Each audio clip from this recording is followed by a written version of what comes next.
Hello, नमस्ते students. आज हम वायुमंडल में पाई जाने वाली गैसों के बारे में पढ़ेंगे कि वायुमंडल में कौन कौन सी गैसें पाई जाती है, कितनी मात्रा में पाई जाती है और ये किसके लिए उपयोगी होती है। तो आज हम इसके बारे में जानेंगे। सबसे पहले आप चैनल को सब्सक्राइब कीजिए। Do subscribe the channel. Yes. अब स्टार्ट करेंगे। वायुमंडल में कौन कौन सी गैसें पाई जाती है। वायुमंडल में nitrogen, oxygen, organ, carbon dioxide, neon, helium, ozone, hydrogen, xenon, krypton, methane आदि गैसें पाई जाती है। लेकिन वायुमंडल में मुख्यतः ये दो गैसें नाइट्रोजन और ऑक्सीजन 99% वायुमंडल में योगदान इन दोनों गैसों का होता है। नाइट्रोजन और ऑक्सीजन का होता है।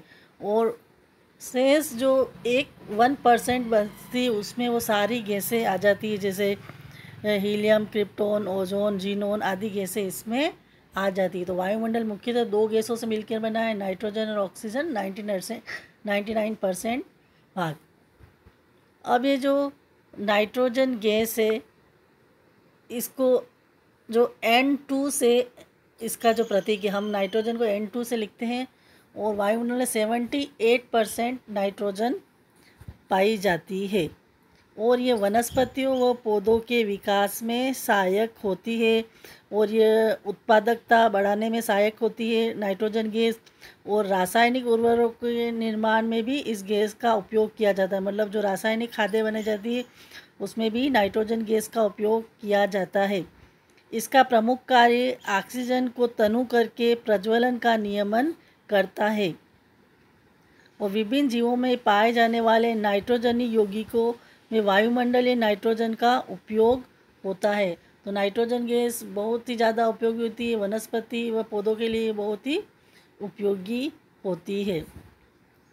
अब दूसरी हम जो मुख्य गैस है वह ऑक्सीजन। हम जानते हैं O2, इसको ऑक्सीजन को हम O2 के नाम से हम लिखते हैं। और इसको यह ज्वलन में सहायक होती है, मतलब आग ऑक्सीजन की सहायता से ही जलती है। अगर कोई जलती हुई मोमबत्ती है, उसके ऊपर हम कोई प्लेट रख देंगे तो वो बुझ जाएगी।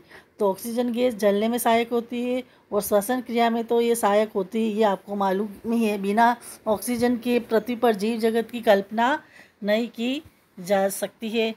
अब नेक्स्ट है ऑर्गन। इसको हम AR से व्यक्त करते हैं और ये बिजली के बल्ब में प्रयुक्त होती है।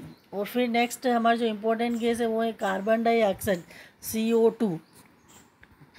और कार्बन डाइऑक्साइड के बारे में आप जानते ही हैं कि ये जीवाश्म ईंधनों के जलने से बनती है। कोई भी जैसे जलती है, लकड़ी जलती है, कोई भी कचरा जलता है तो उससे कार्बन डाइऑक्साइड निकलती है। इसको पेड़ पौधे इसको श्वसन क्रिया में काम में लेते हैं। पेड़ पौधे श्वसन क्रिया में कार्बन डाइऑक्साइड गैस लेते हैं और ऑक्सीजन गैस छोड़ते हैं। और इसका मुख्य कार्य होता है प्रकाश संश्लेषण में सहायक होती है। कार्बन डाइऑक्साइड गैस प्रकाश संश्लेषण में सहायक होती है। वनस्पतियों द्वारा प्रकाश संश्लेषण की क्रिया इसी गैस की सहायता से होती है। यह पार्थिव विकिरण का अधिक अवशोषण व परावर्तन करती है, जिससे पृथ्वी तल का तापमान बढ़ जाता है। इससे ही वर्तमान में हरित गृह प्रभाव जैसी समस्याएं उत्पन्न हो रही है। वर्तमान में कार्बन डाइऑक्साइड गैस बढ़ती जा रही है, क्योंकि कल कारखानों, फैक्ट्रियों आदि से जो धुआं निकलता है तो उससे कार्बन डाइऑक्साइड गैस बढ़ रही है। और पेड़ पौधों, वनों के कटाव से ऑक्सीजन गैस की कमी होती जा रही है। फिर नियोन। यह एक निष्क्रिय गैस होती है। और फिर हीलियम हम जानते हैं ये गुब्बारों में भी बढ़ते हैं और वायुयान व टायरों में भी ये हीलियम गैस भरी जाती है। फिर नेक्स्ट है हमारी ozone gas. Ozone gas oxygen के 3 अणुओं से मिलकर बनी होती है, इसलिए हम इसको O3 लिखते हैं। मतलब ये ऑक्सीजन के 3 अणुओं से मिलकर बनी होती है। ये ओजोन मंडल में पाई जाती है, जो सूर्य से आने वाली पराबैंगनी किरणों से पृथ्वी तल के जीवों की रक्षा करती है। अतः इसे रक्षा कवच भी कहा जाता है। वर्तमान में ओजोन अवक्षय की एक विश्व स्तरीय पर्यावरणीय समस्या बन चुकी है। वर्तमान में क्या है, ओजोन गैस की समस्या बन चुकी है और इसमें छेद पाए जाते हैं जिससे सूर्य से आने वाली परावैंगनी किरणें सीधे ही पृथ्वी तल पर आ जाती है। अब नेक्स्ट है हाइड्रोजन गैस।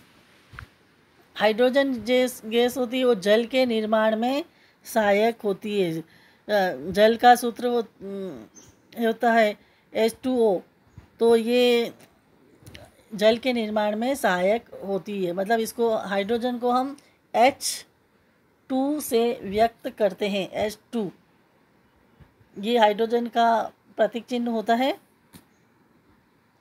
फिर है जीनोन, क्रिप्टोन, मीथेन आदि गैस, ये भी निष्क्रिय गैसें होती है वायुमंडल में। तो वायुमंडल में ये सारी गैसें पाई जाती है। इसके अलावा वायुमंडल में हम देखते हैं कि जो धूल कण भी पाए जाते हैं, धूल कण, इसको डस्ट पार्टिकल्स कहते हैं, ये भी वायुमंडल में पाए जाते हैं। और ये वायुमंडल में की स्थिति में सूर्य से आने वाली किरणों का प्रकीर्णन करते हैं, मतलब स्कैटरिंग करते हैं धूल कण। और इसके अलावा वायुमंडल में जलवाष्प भी पाई जाती है, वाटर वेपर भी पाई जाती है, जो 5%, जिसमें 1 से 4% तक रहता है वायुमंडल में इसका भाग। तो वायुमंडल में ये सारी गैसें पाई जाती है। इसके अलावा डस्ट पार्टिकल्स और वाटर वेपर भी वायुमंडल में पाया जाता है। तो आज हमने वायुमंडल में पाई जाने वाली मुख्य गैसों के बारे में जाना। धन्यवाद।